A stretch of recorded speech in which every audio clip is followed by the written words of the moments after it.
Gider du ikke tjekke det igen? Jo, lige om 2 sekunder. Okay. Vi har de her minions. Ja. Creeps. Lol, fik du awardet med dit attack, eller hvad? Nej, du attacker først. Nå, Så jeg lol. igen, og så smed jeg de en også. Lol, hvad det, mand? Gør det? Ja. Fedt. Er det... Jeg kan godt måske forøge FPS'en, hvis det var. Hvis det hakker lidt, eller... Hakker, jeg ved det ikke. Hakker det lidt? Jeg har lige stoppet det igen. Nå. Ah, fuck det. Nemmere at læse til den nu.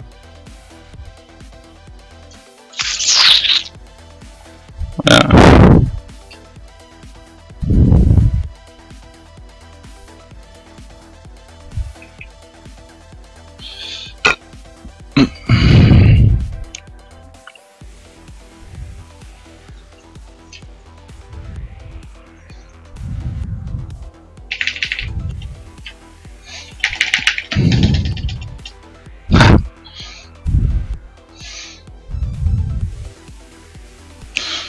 Ah, det giver god damage.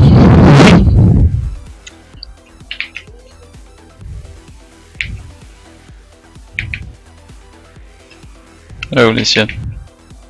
Haha, lol man. Det fik ikke en fucking skid af. Det er en rimelig god combo, vi kan lave, hvis du hopper ind og laver en ult, og så kan jeg ult sådan lige nogle sekunder efter. Ja, ja lige præcis. Det synes jeg næsten, vi skal prøve. Vi skal bare lidt til det på. Ja, Ellers hold kæft, man, det ser altså fucking nice ud. Jeg synes, det var sådan lidt fesen træls, det der skin til sammen med det her ultimate her. Ja. Men det er fucking fedt nu. Det er sygt nok. Vi kunne jo også prøve at gå efter Morgana. Ej, vi skal næsten have Sivir. Ej, Morgana det er nok den lettere. Hun har også... Jamen for helvede, de har jo 2 Magic skjold, altså. Det er jo ikke godt. Det er det. Vi skal have dem ned i heroppe i hvert fald, før at vi prøver på noget... Ja. Vi skal pukke den nu. Væk, tilbage. Det er kraftedeme med Ja, ulter! Ja, okay. Shit. Nej, kom igen. Vi har heller ikke noget hjælp fra vores jungler. Det kan være, vi kan få ham her. Yes, vi fik Morgana. Det er altså nu. Ja. Shit.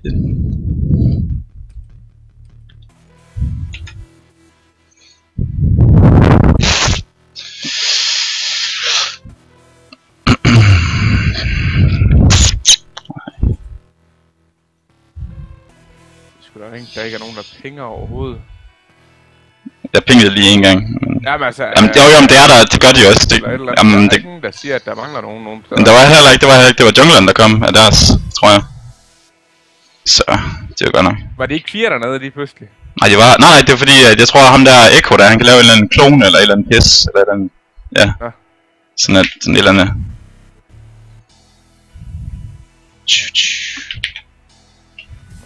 Fik det dem? Nogen der? Ja, vi fik en. Det var sådan en for 2. Så det var sådan godt nok. Prøv at se, vi fører alligevel 2-6. Hvad? De fik 2 dernede. Ja, og vi fik en. Så det er godt.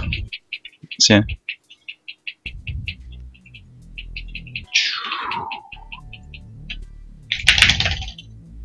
Shit. Skal vi prøve at nakke hende? Ja. Nej. Vi skal lade. No. Nej, lad være.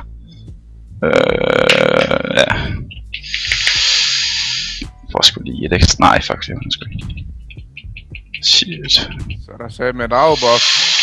Ja. Nice. Endnu mere attack damage. Ja. Martin, vi skal være challenger os to. Ja, det var meget cool. Så det... Ja, jeg har ikke noget ult, godt nok. Ja. Nej, tæt på, kom igen. Så vi hopper op i sit ult, så væk. Han bruger sit magiske skjold nu. Yes. Nå. Kom igen. Det var så tæt på, fuck. Hvad? Det var så tæt på, at jeg fik Morgana. Ja, det var så. Hvis jeg lige havde ramt hende med mit Q der, så hun fandme død. Så har du godt nok ikke fået en skid ved det heller, men det... Jeg klamme hendes abilities. Hvad? Jeg så klamme hendes abilities der. Nå ja, jamen de har også en god combo der med 2 magic skjold. Vi har så godt nok 2 stuns. Det har jeg ikke lige set. 2 ult stuns. Så måske.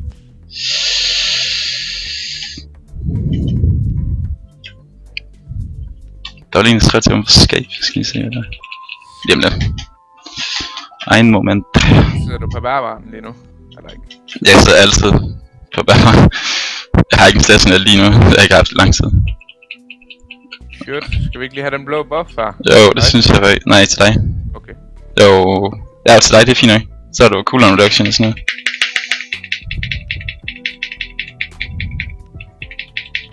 Så kan du også få noget mere creep score. Ja, vi tager de 2 andre der også. De har rimelig gode XP også. Ja, det skal vi også, når det er vores egen. Ja.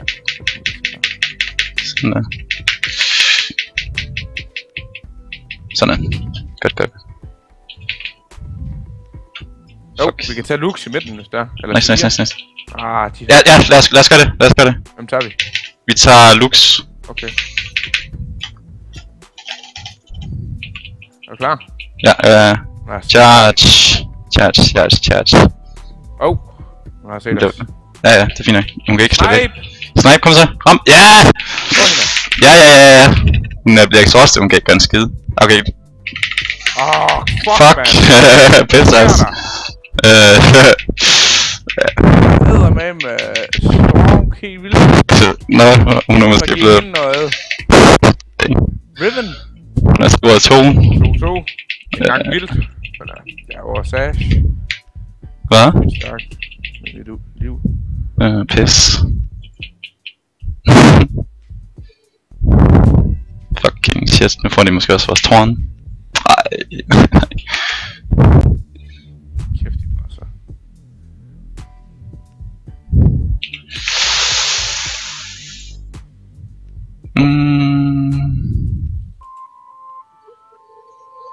Farvel, Josh.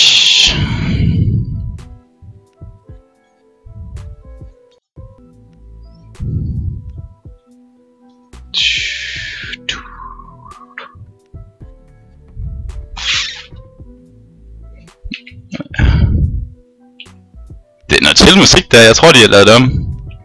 Bare lidt. Nej,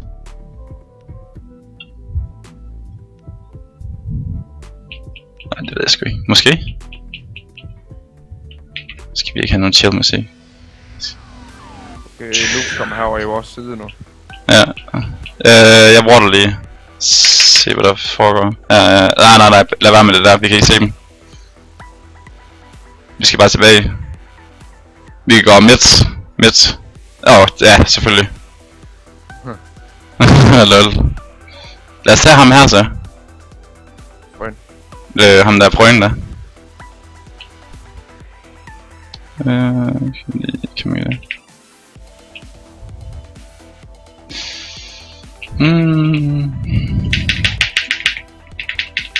Nice. Vi kan ikke se hvor det er, vi går bare, vi skal passe på, vi går bare op og tager de creeps der kommer. Vi skal ikke for langt frem. Men det går nok, hvis vi bare står her, så det går nok. De kan ikke komme forbi os, sådan vi ser det. Okay. Ja, de kommer der. Ja, tilbage til okay. Løb!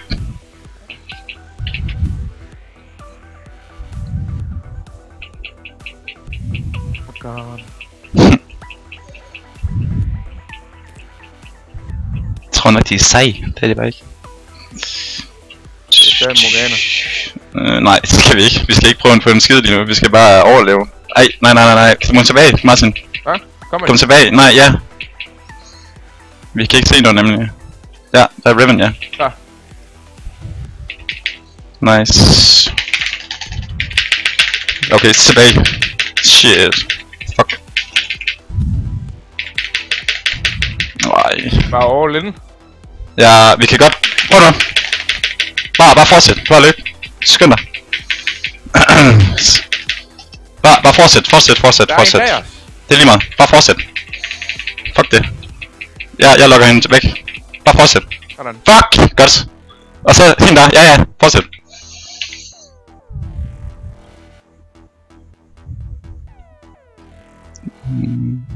Fuck. Kom igen. Kom så? Ej. Jeg hader. Det er ham. Det er, hvad fanden er det? Jeg sagde lige ham. Hvad? Ikke noget. Ham der Echo der. Det er en eller anden bror til en eller anden... Det er Ezreal, tror jeg ikke det. Det er hans... broder.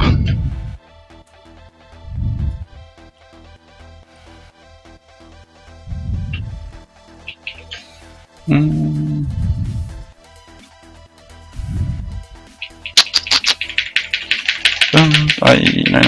Jeg bare stop greed. Det er sgu da ikke en greed at gøre. Vi hunted dem ind i vores jungle. Ikke ja. Sygt deep. Nej, vi var sgu ikke... jo, det var måske nok, men det var bare sådan lidt... Ja, vi var sgu... Jamen, det er da lige meget.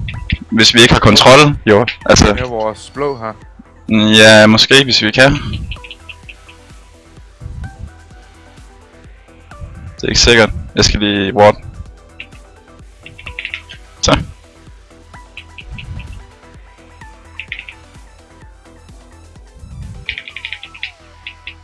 Sådan. Lad os dem her. Kommer nu, Luke. Ja, vi skal lige have den der, så skrider vi. Ja, okay. Haha. Efter det svin. Ej, jeg tror hun havde set os. Jeg tror det var en bait, det der. Måske. Var de på Drake? Nej, jo. Morgana der. Hvad fanden, jeg tror de havde nakket ham. Den er måske. Ja. Fedt. Perfekt. Jeg tror, hvad fanden var det, de nakket Drake? Ja. Nej, vi tager lige frøen der. Eller hvad? Ja, frøen.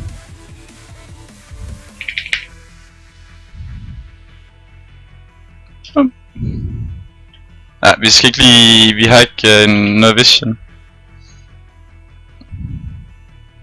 Og så lille Reven skal der bare kom hvis du tør. Nej, det kan man så ikke. Det var også dumt det der. De skal ikke føle sig trygge, mens de står på Drake. Nej. Fuck nu det. Jeg tror vi er en hver. Hvordan man ser det scoren. Hvad? Skal vi ikke tage frøen? Jo. Det skal bare være hurtigt til skridt igen, hvis det er. Kæft for det var et værd udenfor, mand. Jeg går lige bag igen. Ja, det gør jeg også. Det er godt nok. Ja, de er også på i vores jungle der. Ja. Nå, jeg tager de der porten her nu. Ja. Jeg tror, jeg skal noget Bloodthirst. Eller skal gå ud fra, at du healer mig en masse, så køber Phantom i stedet for. Ja, det synes jeg. Okay. Så fikser jeg lige.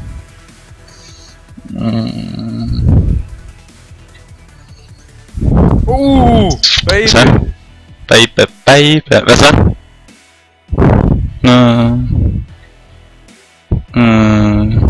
Fuck! Fuck. Hvad? Efter os. Efter os? Ja. Ja, okay. Jeg kommer nu. Simpelthen. Det var fandme godt, du sagde det der med Skype der.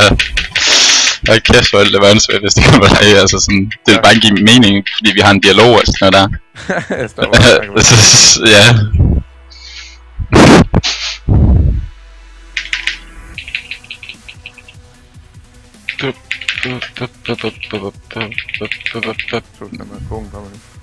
Nå for helvede.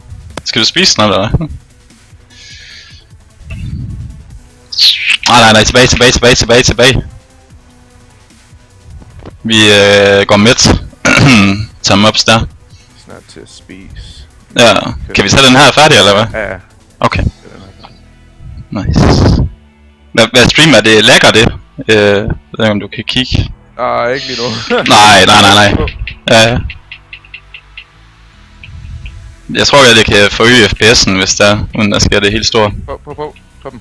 Okay, ja. Alt hvad du har. Helt lortet. Ej, hvad fanden var i helvede? Ja. Ej, nej. Oh my god. Triple kill til Riven. Det er bare ikke godt tag. Det kører sgu fint nok. Streamet. Gør det? Ja. Okay. Nice. Tak. Det er vores kamp her, ikke? Det kører ikke så godt. Nej, det er godt nok lige event. Jeg ved ikke lige, jeg tror ikke der er noget vi kan gøre. Men vi kan også tabe jo, så kan du spise. Så kan jeg lave nudler og sådan noget. Jo. Jeg skal prøve på at vinde. Nej, ja selvfølgelig, men altså det vil jo ikke være så dårligt hvis vi tabte jo. Fuck. Nej, kom igen. Prøv lige at få noget af det. Det kan vi da godt være den rammer en eller anden. Den er en der på vej ved at spawn. Ja. Han kan lære det. Dumme killing. Fuck dig, Riven. Ja. Stealth der. Jeg kommer. Så man skal over.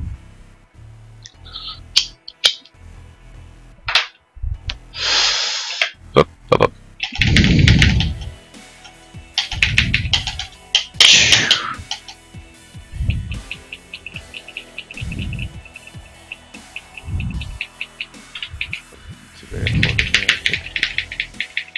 For satans også, mand.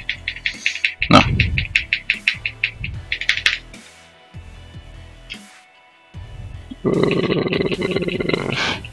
er ikke stærkt nok til de der team fights der. Nej.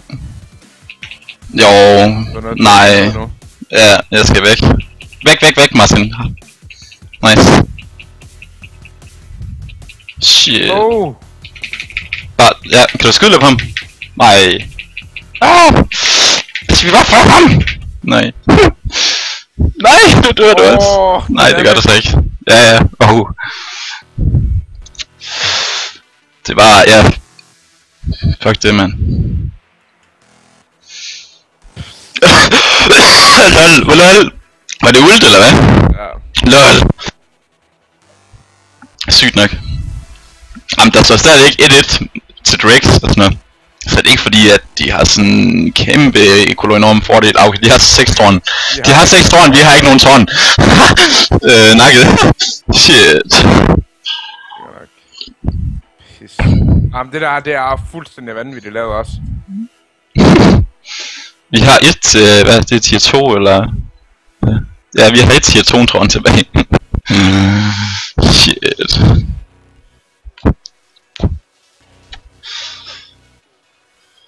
Fucking shit. Okay, Riven skal fucking dø. Hvis vi kan indhente hende. Det kan vi. Jamen vi kan ikke indhente hende. Det bliver mig. Fuck. Sorry.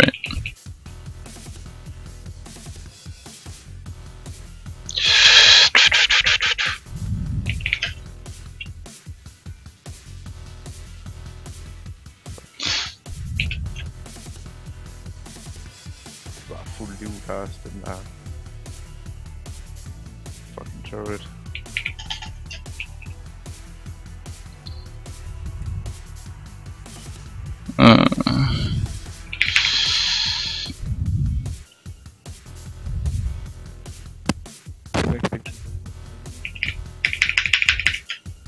Okay. Skal vi spise noget, eller hvad? Der kommer ham der Echo der. Væk, for fanden. Jeg skal nok dø. Jeg dør. Bare løb. Kan du høre mig? Ja. Kan du høre mig? Ja, det var bare lige, jeg kunne ikke huske, om jeg mute eller hvad fanden jeg Nå. Okay. Fanden, det her, det er... På et tidspunkt, så var jeg i et raid eller sådan noget.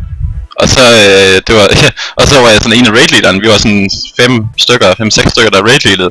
Ja. Og så er jeg så muted mit teamspeak sådan halvdelen af fucking aftenen. Fordi man er muted automatisk, hvis man trykker AFK. Der er sådan en AFK-mulighed. Det vidste jeg ikke, at man muted. Så det var sådan, hallo. Nej. Det var bare træls, så jeg bare fucking snakket til luften, mand.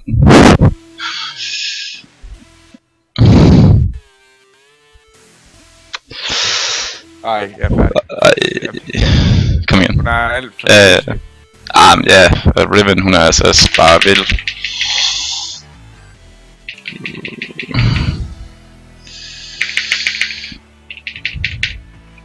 Hun har syg mobility. Ja, det er så sygt svært det her.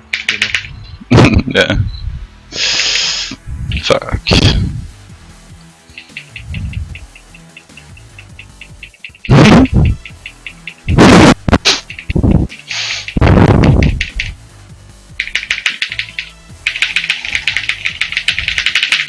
Fuck. Ej. Kæft, hun rammer godt.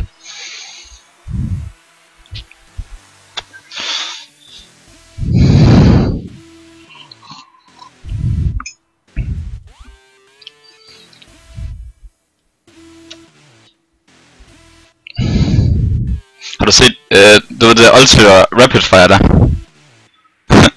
Ja. Altså, der er sådan en video,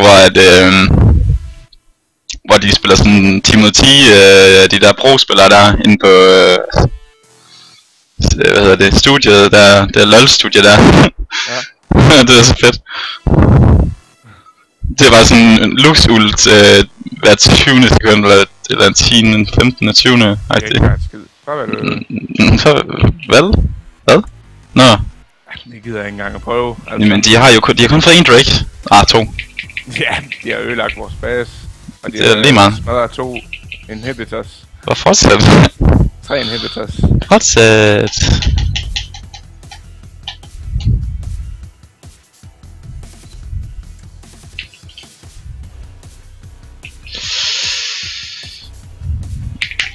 Shit.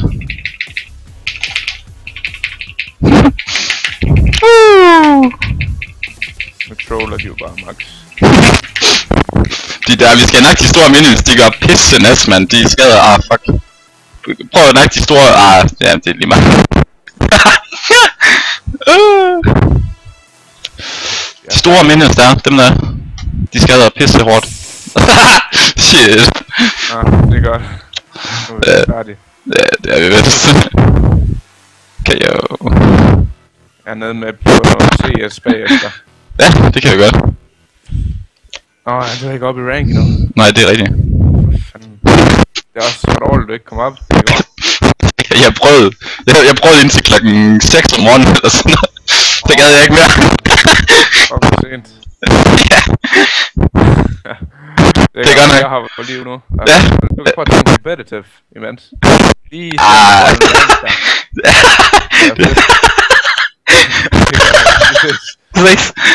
Hej.